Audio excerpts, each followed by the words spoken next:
Christian धर्म के नए पोप ने भारत पाकिस्तान को क्या ज्ञान दे दिया है?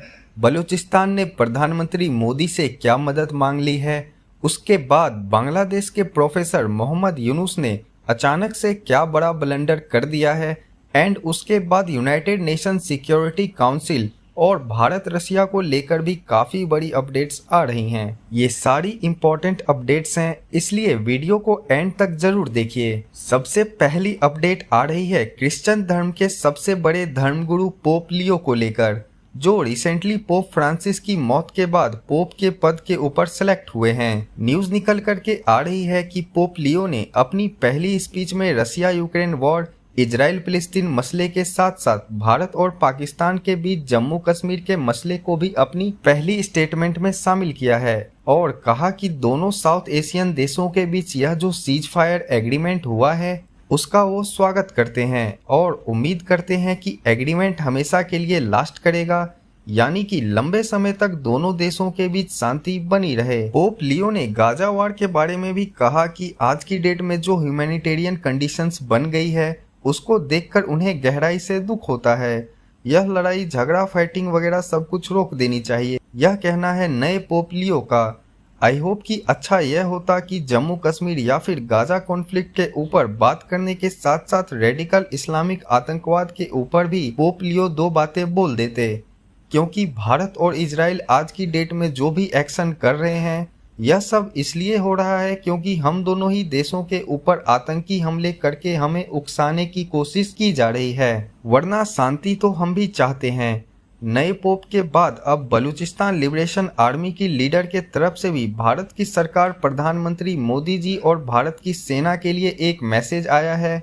सबसे पहले आप यह वीडियो देखिए। मैं एक बात वाज़ेह करना चाहता हूँ, इंडिया इतनी जुरात करे, जो 93,000 बंदूकें पाकिस्तान से छीनी थी सरेंडर करते वक्त, वही बंदूक 10-10 गोलियों के साथ हमें दे दे, फिर हम देखें पाकिस्तान कैसे लड़ते। ना हमें एटम बम की जरूरत है, ना हमें मिसाइल की जरूरत है, आपकी सिर्फ वही दे दे। वीडियो में जो आप इस शख्स को देख रहे हो ये बलूचिस्तान लिबरेशन फोर्स के कमांडर डॉक्टर आला निजार हैं।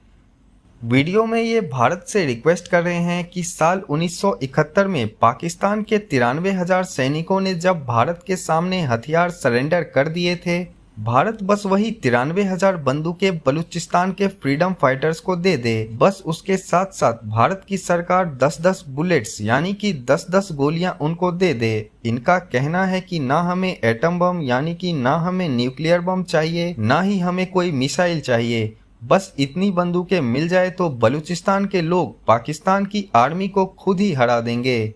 यह कहना है बलूचिस्तान लिबरेशन फोर्स का। अब देखा जाए तो भारत की सरकार बलूचिस्तान का नाम तक नहीं लेती है। कुछ दिन पहले असम के चीफ मिनिस्टर हिमंता बिस्वा शर्मा ने बलूचिस्तान की आज़ादी के लिए आवाज उठाई थी, लेकिन सेंटर में बैठे मोदी सरकार के किसी भी मंत्री ने आज तक बलूचिस्तान का नाम तक नहीं लिया है। लेकिन सामने से बलूचिस्तान के लीडर्स, एक्टिविस्ट और अब आर्म स्ट्रगल लड़ने वाले बलूचिस्तान के फ्रीडम फाइटर्स ने भी ओपनली वीडियोस में जारी करके भारत से मदद मांगना स्टार्ट कर दिया है। बैकएंड से हम बलूचिस्तान के फ्रीडम स्ट्रगल्स को फंड करते हैं, उनको हथियार देते हैं या फिर नहीं, यह तो भारत की सरकार भी खुद भी कभी एक्सेप्ट नहीं करेगी। लेकिन आपको क्या लगता है कि क्या अब हमारी सरकार को बलूचिस्तान को एक पॉलिटिकल सपोर्ट देना चाहिए, अंतर्राष्ट्रीय मंचों पर जाकर बलूचिस्तान की आज़ादी के लिए आवाज उठानी चाहिए या नहीं? हमें कमेंट करके जरूर बताएं। नेक्स्ट अपडेट आ रही है पहलगाम हमले को लेकर। दरअसल न्यूज निकल कर आ रही है कि भारत को पहलगाम हमले के संबंधित अभी तक जो भी सबूत मिले हैं उसमें इस बात के पर्याप्त एविडेंस मिल गए हैं कि इस पूरे आतंकी हमले के पीछे पाकिस्तान बेस्ड आतंकी संगठन का हाथ था, जिनको पाकिस्तान की सरकार और पाकिस्तान की सेना की तरफ से फुल सपोर्ट मिल रहा था। अब मोदी सरकार ने फैसला किया है कि अब हम इन सारे एविडेंस को कंपाइल करके यूनाइटेड नेशन सिक्योरिटी काउंसिल में इसको लेकर जाएंगे। अगले हफ्ते यूएन सिक्योरिटी काउंसिल में सेशंस कमेटी की एक मीटिंग होनी है। भारत ने उस मीटिंग में सबूत और एविडेंस पेश करने के लिए एक टीम भेजने का फैसला किया है।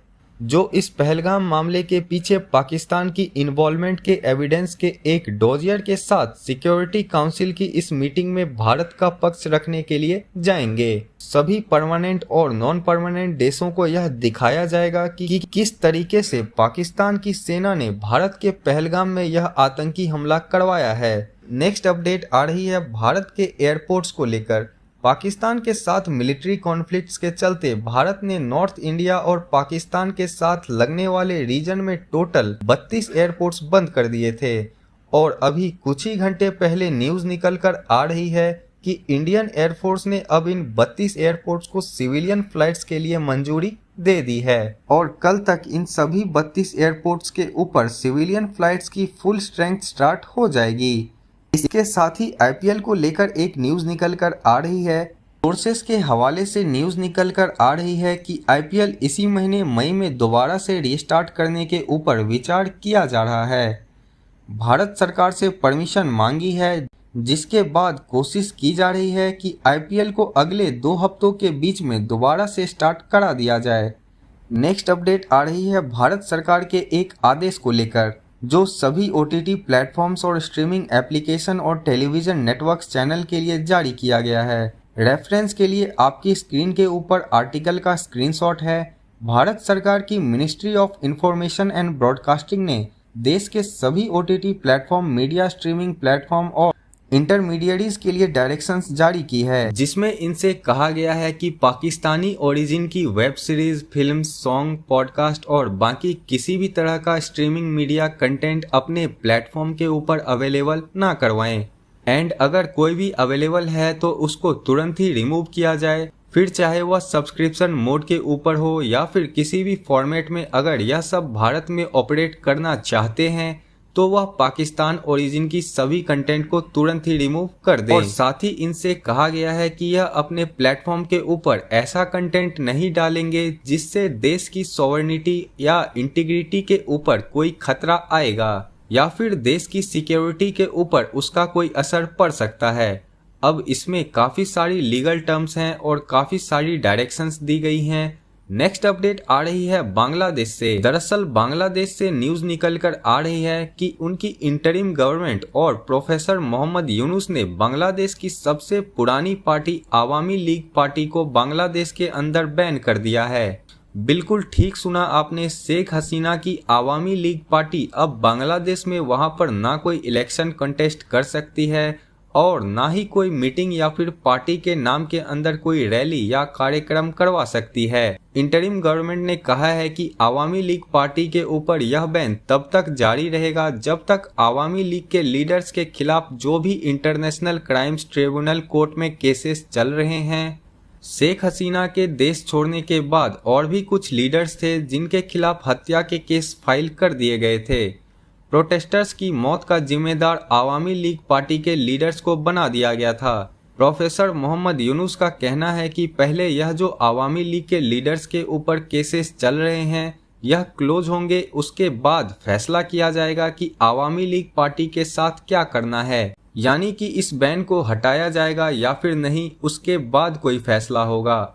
आवामी लीग पार्टी की जो स्टूडेंट विंग थी उसको भी पिछले साल अक्टूबर 2024 में ही इंटरिम गवर्नमेंट ने उस समय बैन कर दिया था। दरअसल बांग्लादेश की जो कट्टरपंथी पार्टीज हैं और स्टूडेंट लीडर्स ने जो नई पार्टीज खड़ी करने का फैसला किया है, उनको लगता है कि अभी भी बांग्लादेश के अंदर आवामी लीग का सपोर्ट बेस काफी बड़ा है, जो कट्टरपंथी ताकतों या फिर बिना एक्सपीरियंस वाले स्टूडेंट लीडर्स को वोट कभी नहीं डालेंगे।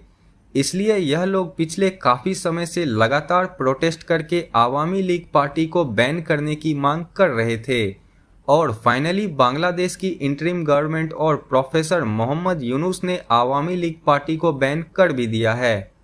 अब बांग्लादेश के इलेक्शन कमीशन के ऊपर नजर टिकी है कि क्या वो पार्टी को सेम सिंबल के साथ एक नया नाम देते हैं या फिर पार्टी को आगे पूरी तरह से बैन करते हैं। हम यहाँ पर पहलगाम हमले में बिजी थे, उधर प्रोफेसर मोहम्मद यूनुस पीछे से लगातार अपनी औकात दिखा रहा है। रिसेंटली जो भारत और पाकिस्तान के बीच मिलिट्री कॉन्फ्लिक्ट्स हुआ है उसमें हमने देखा है कि किस तरह से S-400 मिसाइल डिफेंस सिस्टम ने 90% से भी ज़्यादा की एक्यूरेसी के साथ पाकिस्तान के सभी ड्रोन्स और पाकिस्तान के सभी मिसाइल्स को मार गिराया। और सारा क्रेडिट जाता है पीएम नरेंद्र मोदी जी को, जिन्होंने साल 2018 में अमेरिका और डोनाल्ड ट्रंप के ह्यूज प्रेशर के बावजूद रसिया के साथ S-400 मिसाइल डिफेंस सिस्टम की डील साइन की थी। वैसे इस पूरे सिचुएशन में भारत के आकाश मिसाइल डिफेंस सिस्टम, पृथ्वी और कई लोकल डिफेंस सिस्टम ने भी बहुत ही बड़ा रिमार्केबल काम किया है। लेकिन हम S-400 के बारे में इसलिए बात कर रहे हैं क्योंकि इसको लेकर एक न्यूज आ रही है कि रसिया ने भारत को एक नया ऑफर दिया है। अब ये ऑफर तो खैर रसिया ने पहले भी भारत को कई बार दिया है, लेकिन अभी तक भारत इसको हमेशा ही रिजेक्ट करते आया है।